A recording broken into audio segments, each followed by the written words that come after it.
அனைவருக்கும் தமிழ் வணக்கம். The ultimate legendary singer Janaki அம்மா அவர்கள் வந்து பார்த்தீங்கன்னா காலம் ஆயிட்டாங்க. இன்னைய தேதிக்கு எத்தனை சிங்கர் வந்தாலும் நான் அடித்து சொல்கிறேன், அவங்கள மாதிரி ஒரு சிங்கர் வந்து யாரும் வர முடியாது. ஏன்னு கேட்டிங்கன்னா 1939 பிறந்து 1957 அவங்களோட சினிமா கரியர் ஸ்டார்ட் பண்ணுறாங்க. உள்ளதும் இதுவுமே உலகம் அப்பான்னு சொல்லிட்டு ஒரு பாடல், விதியின் விளையாட்டுன்னு சொல்லிட்டு ஒரு படம். 19 வயசில் அவங்களோட கரியர் வந்து ஸ்டார்ட் பண்ணுறாங்க. இன்னைய தேதி வரும் 60 வருஷத்துக்கு மேலே வந்து பார்த்தோன்னா பாடல்கள் வந்து பாடியிருக்காங்க. இதெல்லாம் தாண்டி ஆல் ஓவர் த வேர்ல்டு கிட்டத்தட்ட 20க்கும் மேற்பட்ட இந்திய மொழிகள், வெளிநாட்டு மொழிகள் இதெல்லாம் சேர்த்து 48,000க்கு மேலே வந்து பாடல்கள் வந்து பாடியிருக்காங்க.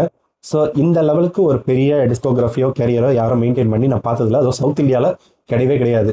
ஸோ இதெல்லாம் தாண்டி இன்னொரு விஷயம் என்னென்னா 2018 தான் எனக்கு தெரிஞ்சு அவங்க கடைசியாக பாடின பாடல்கள் வந்து இருக்குது. ஸோ பண்டாடின்னு சொல்லிட்டு ஒரு படம், உசுர காத்தலன்னு சொல்லிட்டு, வழக்கம் போல மியூசிக்கை விட அவங்களோட வாய்ஸோட டாமினன்ஸ் தான் ஜாஸ்தி. அவங்களோட வாய்ஸ் டாமினன்ஸ் தான். ஸோ இதெல்லாம் தாண்டி இன்னொரு விஷயம் என்னென்னா, இன்னைய தேதிக்கு வந்து பார்த்தீங்கன்னா எத்தனையோ கம்போசர் சிங்கர்ஸ் இருந்தாலுமே அவங்கள ப்ரொமோட் பண்ணி வர்றதுக்கு ப்ரொமோஷனோ இல்லை நெப்போட்டிசமோ எத்தனையோ இருக்கும். ஆனால் 1950s இன்னைய தேதி வரையும் இருக்கிற ஒரு சிங்கர், அதுவும் அவங்களோட கெரியர் பீக்கை வந்து பார்த்தோன்னா ஒரு பாயிண்ட் ஆஃப் டைமில் அவங்களோட கெரியர் வந்து உச்சத்தில் இருந்தாங்க. ஸோ அப்படியேப்பட்ட ஒரு சிங்கரு இன்னைய தேதி வரையும் பார்த்தோன்னா பாடல் வந்து இந்த அளவுக்கு ஒரு இம்பாக்டை வந்து கிரியேட் பண்ணியிருக்காங்க.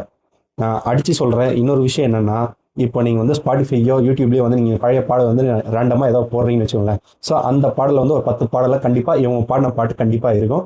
அது கண்டிப்பாக இருக்கும். நான் பைக்கில் பாடல் போட்டாலே அப்படி தான். ஸோ அவங்களோட பாட்டை வழக்கமாக வந்து நான் கேட்பேன். ஸோ அந்தளவுக்கு அவங்களோட இம்பேக்ட் இருக்கும். ஸோ எனக்கு வந்து அவங்களோட பிடிச்ச ஃபேவரட் 3 பாடல்கள் என்னென்னா, மெல்ல திறந்தது கதவுல வந்து பார்த்தோன்னா ஒரு சனம் தூங்கிடுச்சு. ஸோ அதுக்கப்புறம் சங்கமம் படத்தில் இருந்து மார்கழி திங்கள் அல்லவா.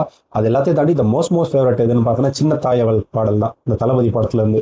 அந்த பாட்டு கிரியேட் பண்ண இம்பாக்ட் வந்து எனக்கு வேறு எந்த பாடலும் கிரியேட் பண்ணல. ஏன்னு கேட்டிங்கன்னா, ஒரு பக்கம் அந்த லிரிக்ஸை வந்து ரொம்ப ஒரு டீப்பாக ஒரு பெயினை உண்டாக்க, இன்னொரு பக்கம் அவங்களோட வாய்ஸு.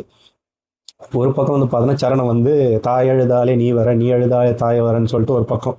ஸோ இன்னொரு பக்கம் வந்து பார்த்தோன்னா பல்லவி, அதுதான் சொல்லவா ஆறாரோ உந்தன் சொந்தங்கள் யாராரோ உந்தன் கண்ணில் ஏன் தான் நீரோ அப்படின்னு சொல்லிட்டு, உனக்கு என்னப்பா பிரச்சனை, ஏன் அழுகுற அப்படின்ற நம்மளே கேட்குற மாதிரி இருக்கும். இப்போ கேட்டால் கூட என் கண்ணில் தண்ணி வரும்.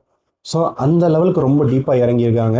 ஸோ என்னதான் இந்த உலகத்தை விட்டு மறைந்தாலும் அவங்களோட பாடல்கள் படைப்புகள் என்றும் மறையாது. ஸோ அவங்கள நம்ம நினைவு கூறுவோம். அதே மாதிரி அவங்களோட பாடல்கள் ஃபேவரட் சாங் என்னன்னு சொல்லிட்டு கமெண்ட்ஸில் சொல்லுங்கள். இந்த மாதிரி விஷயம் தெரிஞ்சு நெக்ஸ்ட் மறக்காம நம்மளை ஃபாலோ பண்ணிட்டு சப்ஸ்கிரைப் பண்ணி மீண்டும் உங்களை அடுத்த சந்திக்கிறேன். நன்றி, வணக்கம்.